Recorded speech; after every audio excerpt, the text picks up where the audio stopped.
Bonjour à tous et bienvenue sur Burnout TV. Et pour ceux qui ne me connaissent pas, je me présente, je m'appelle Xavier Redams, je suis infirmier, coach en bien-être et en santé. Et plus particulièrement, j'essaye de travailler avec vous en partageant mon expertise privée, mon expertise professionnelle pour arriver à s'épanouir dans les différentes sphères de notre vie. Et pour ceux qui sont déjà abonnés à la chaîne, merci d'y être abonnés. Ceux qui n'y sont pas encore, n'hésitez pas à vous y abonner. Et puis aujourd'hui, j'ai envie de vous partager ça, c'est ce fameux burn-out maternel. Alors pour commencer, il est intéressant de donner une définition du burn-out maternel. Et d'ailleurs, avant d'aller directement dans la définition, il va falloir très rapidement essayer d'identifier s'il s'agit d'un burn-out maternel ou s'il s'agit en fait d'une dépression postpartum.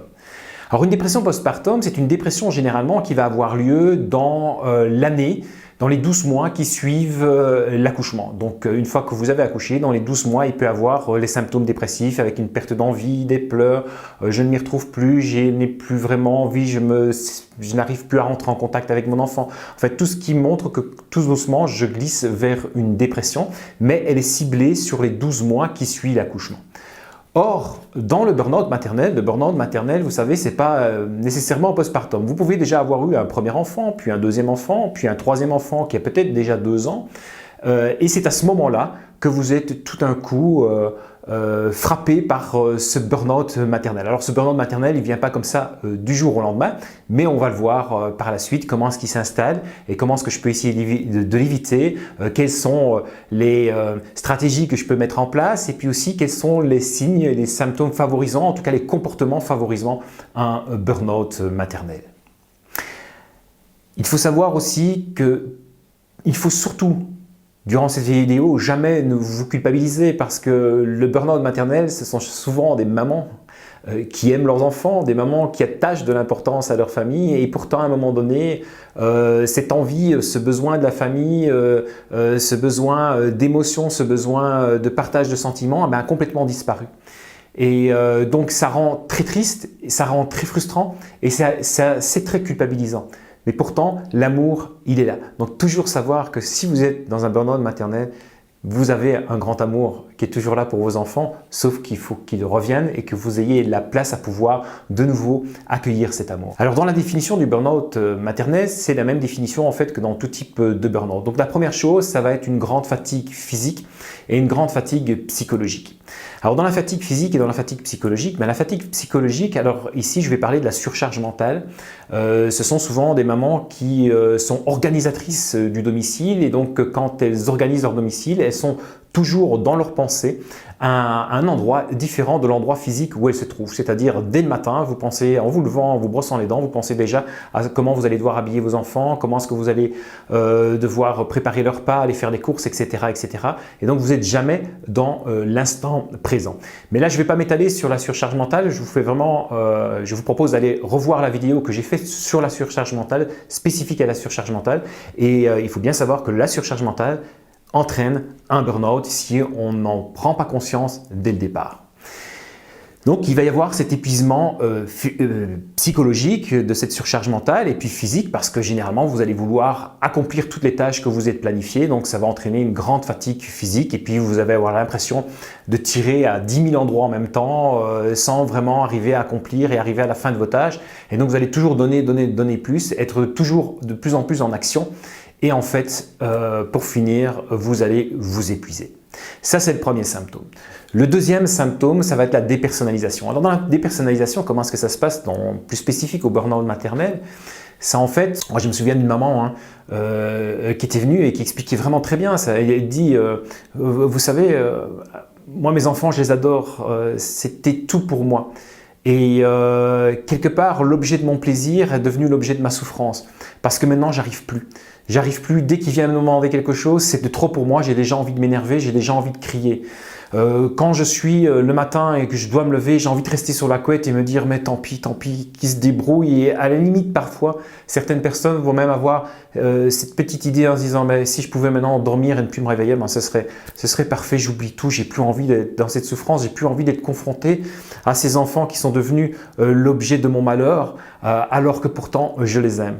Et là d'ailleurs va très vite naître cette grande culpabilité en se disant ben, tiens, c'est l'objet de mes amours qui devient mon calvaire. Et donc ça c'est très difficile à supporter en tant que maman puisque l'amour il est quand même présent. Dans cette dépersonnalisation, c'est vraiment cette difficulté à ressentir tout d'un coup l'émotion de l'autre, à pouvoir accepter l'émotion de l'autre. C'est vraiment difficile de rentrer de nouveau en connexion avec l'autre émotionnellement. Et donc on veut bien voir que tout va fonctionner de manière mécanique. Je vais faire les choses de manière mécanique comme un robot. Je suis prédisposé à le faire et je fais parce que je dois le faire, mais il ne va plus jamais y avoir un moment de plaisir et un moment de sentiment de bien-être par rapport à la tâche que je suis en train d'effectuer. C'est une tâche qui est totalement robotisée. Le troisième symptôme, ça va être la conséquence des deux autres, quelque part, ça va être un manque d'efficacité. C'est que tout d'un coup, vous allez vous rendre compte que c'est le bordel à la maison. Et plus vous en faites et plus vous planifiez et plus c'est le bordel. Et donc vous dites mais je ne suis même pas capable d'organiser ça, je ne suis même pas capable d'organiser convenablement mon chez-moi.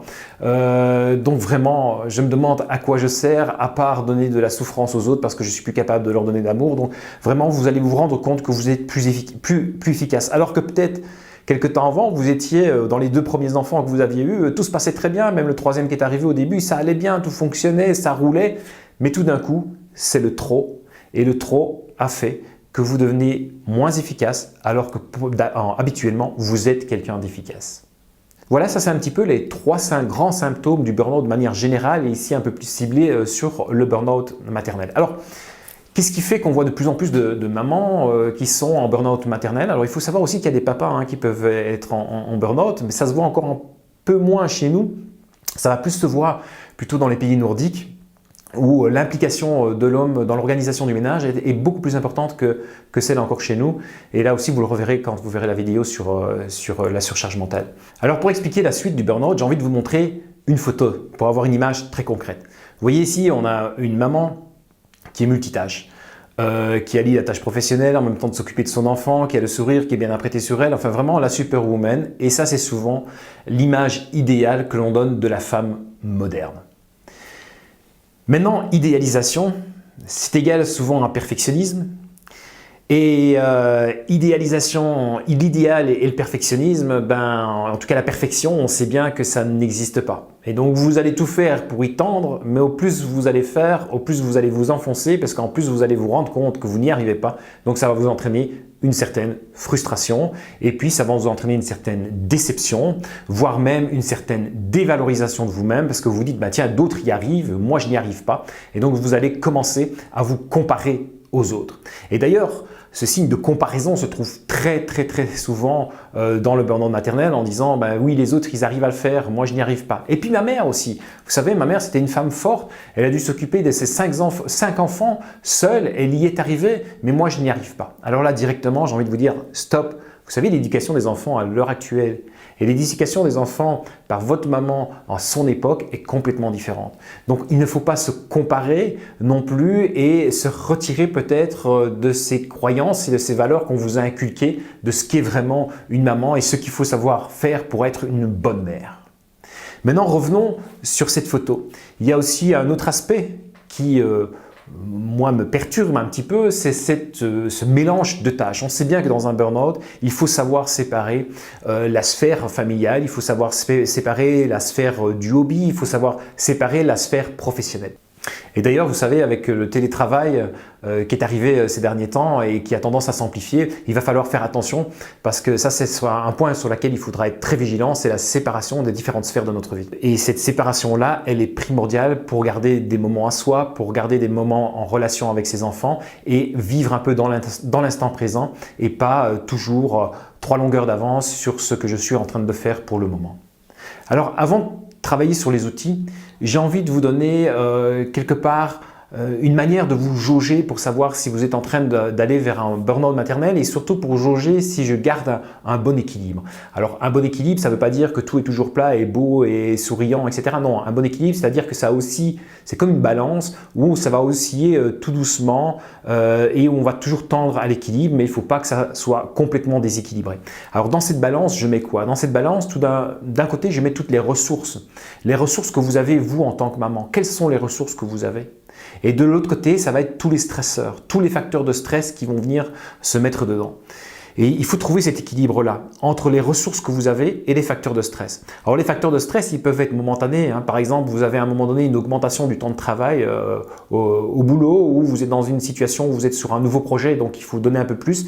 Et bien on va voir que les stresseurs vont peser beaucoup plus et donc quand les stresseurs pèsent beaucoup plus, et bien évidemment vous allez devoir aller puiser dans plus de ressources pour essayer de retrouver cet équilibre.